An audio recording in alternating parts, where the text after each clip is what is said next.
係一個超過10尺闊嘅客廳嚟講啦，咁業主咧亦都擺咗個4人座位嘅梳化啦，同埋一個80寸嘅大電視啊。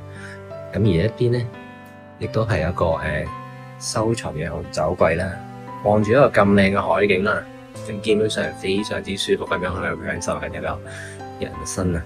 咁而另外啦，喺飯廳位置咧，亦都做咗少少收納嘅櫃啦。咁呢張台咧係非常之大啦，咁亦都係6人座位，足夠大嘅。之後啦，咁我哋可以望埋個廚房位，兩邊嘅備餐區啦，咁其實咧就非常之足夠。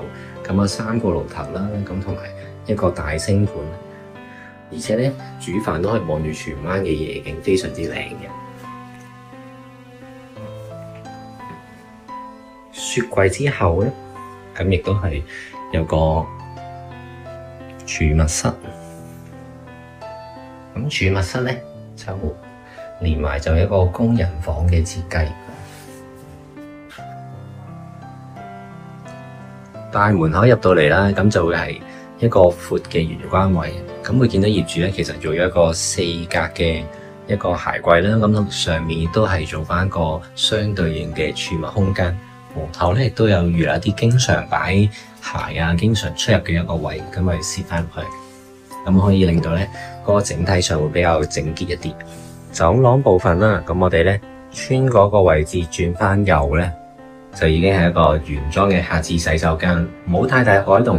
而亦都咧，因為我哋係單邊嘅位置咧，所以咧客廁都會係有窗嘅呢個洗手間咯。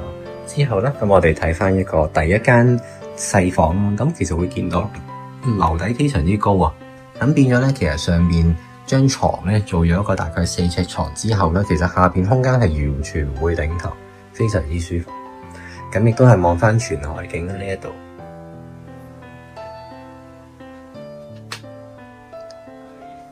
之後啦，咁啊第2間房咧就暫時睇唔到住，咁我哋去咗第3間房先啦。咁呢個位置咧就係單邊望翻去一個海之戀嗰邊啊。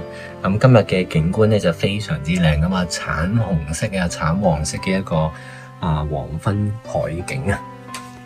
咁亦都見到嗰個樓底非常之高啦。咁我見到一層到頂正常係到頂嘅一個櫃啦，其實上面仲有空間係可以再擺多些一個啲袋啊或者箱之類嘅儲物位。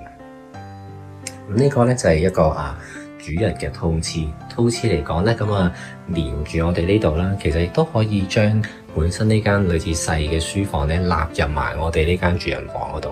咁而業主咧就因為個人數唔多啦，咁所以都係分翻開擺嘅。咁主人房嚟講咧，咁就非常之特別啦。佢係喺一個側邊啦，我哋呢個位置啦，望翻全海景之餘咧，其實就270度海景，望埋後邊咁樣嘅。咁成個荃灣市大帽山嘅景觀咧，都係納入晒成個景。咁我哋再圍住望一圈先。咁而亦都啦，一個1.8米嘅6尺床啦，咁係3邊落床完全冇問題嘅，可以做到。假設如果係做少少嘅改動，將呢埲牆咧咁納入埋主人房嘅話咧，其實調翻轉咧，咁成間房都已經係全海景，咁都係另一個選擇。